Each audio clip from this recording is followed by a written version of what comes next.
Parlez-moi de ça, des gens qui n'ont pas peur des hauteurs et qui aiment ça travailler en ascension, dans les deux sens du terme, parce que l'entreprise ne fait que ça depuis des années. On est chez Mégalift avec Patrick qui nous y reçoit. Salut, mon cher Patrick. Bonjour. Merci de nous accueillir, Patrick. C'est une histoire qui remonte à ton paternel, en 2011, qui a fait l'achat de l'entité qui, elle, était vieille de combien d'années? Elle a été fondée en 1989 par M. Jean Lesage. Bien. Déjà, à l'époque, il avait acheté 2 des grues que nous disposons encore, c'est-à-dire Popeye et Brutus. OK. Et par la suite, en 2011, mon père a racheté avec un associé et j'ai rentré dans l'entreprise en 2016. Bien. On dit Popeye et Brutus parce qu'à l'interne, on a mis de ces personnages de dessins animés qu'on adore. Il y a aussi Astérix, Obélix, dont on va parler tantôt, puis ça nous aide à les reconnaître même à l'interne. C'est un petit clin d'œil à l'enfance qui reste à l'intérieur de nous, puis c'est parfait, on aime ça comme ça.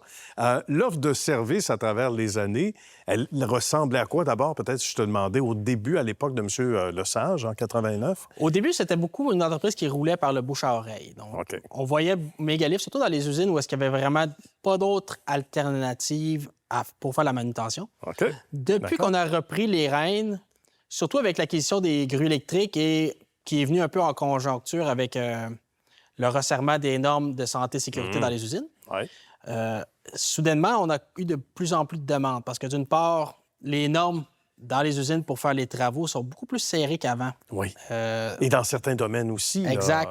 Là, une vingtaine d'années, attacher des pièces après les poutrelles du toit, c'était quelque chose qui était courant dans des usines. Ah, d'accord. À cette heure, c'est plus vraiment acceptable. Donc, plus souvent qu'autrement, des usines qui avaient des méthodes de travail X qui faisaient 20-30 ans ne sont plus aptes aux normes actuelles. Donc, ils ont besoin de nouvelles formules de levage pour la manutention de leurs équipements. Et avec la gamme qu'on a, on est souvent la meilleure... Belle alternative, en tout cas. Oui. Hein?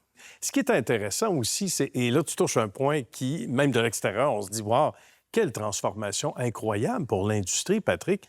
Justement, le passage, revenons-y parce que c'est important, à l'électrique. Ça fait combien d'années, d'une part? Je pense que c'est la bête derrière toi. Oui. Ça se trouve à être Obélix qui est en arrière de moi. Obélix, ben oui. C'est la première grue électrique d'une bonne capacité qui a été implantée au Québec. On l'a acheté en 2011. OK.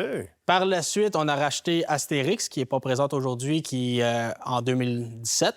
Il est avec les Gaulois. Exact. Il est parti. Puis on a continué avec la 6 tonnes Idéfix et ma 40 tonnes qu'on a acheté l'année passée. Donc, quand même, 2011, on avait déjà des bolides électriques. Ça, c'est intéressant. Oui, mais c'est tout européen. Ah bon, d'accord. En Amérique du Nord, les modèles de grues qui se font sont encore au diesel. OK.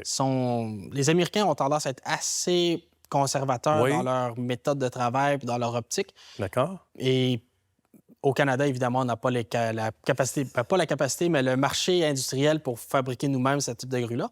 Donc, c'est toutes des grues italiennes qu'on a.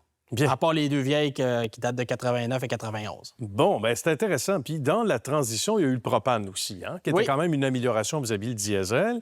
Mais encore là, aujourd'hui, le propane ne rentre pas partout. Entre autres, dans le domaine de la santé, on dit les institutions scolaires aussi. On travaille souvent dans le pharmaceutique, dans l'alimentaire. Souvent, les moteurs à combustion interne ne sont pas permis, même s'ils sont au propane. Même dans l'aviation, souvent, quand ils travaillent, ils vont demander des tests de gaz, ils vont demander beaucoup de certifications qu'au propane. Oui, les moteurs sont récents, oui, ils les passent, mais c'est de la bureaucratie supplémentaire qui est là. On peut le comprendre. Puis ça reste qu'un moteur explosion, ça fait du bruit. C'est sûr. Donc, même si d'un point de vue gaz et émissions du moteur, il n'y a pas de problématique. Ça reste que c'est un moteur qui va faire du bruit, qui va avoir des décibels. L'opérateur, il entend moins bien ce qui se passe autour. Les machines électriques, eux autres, c'est très peu de décibels. Et voilà. Donc, on est capable de parler avec les personnes qui sont à l'autre bout avec la pièce. On est capable de mieux travailler, puis c'est un environnement de travail qui est plus intéressant pour les travailleurs autour de nous autres. Bien, je comprends. Et toi, tu as vécu ces changements-là. Comment tu apprécies les nouveautés technologiques? Ça a ses pour et ses contre. OK. Tu t'ennuies-tu du gaz? Non? C'est pas tant que je m'ennuie du gaz, mais de la simplicité des équipements. Ah oui, d'accord.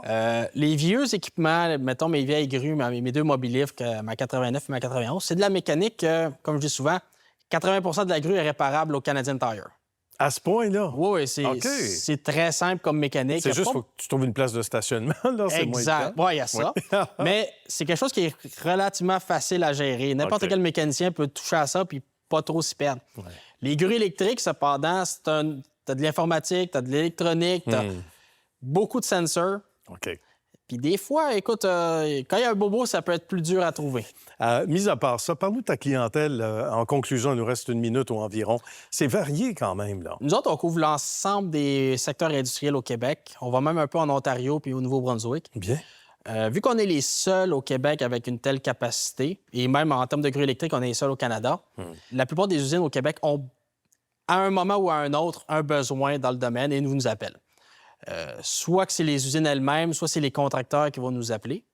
Donc, on couvre le Québec, autant que ce soit l'industrie lourde, l'industrie pétrochimique, l'industrie alimentaire.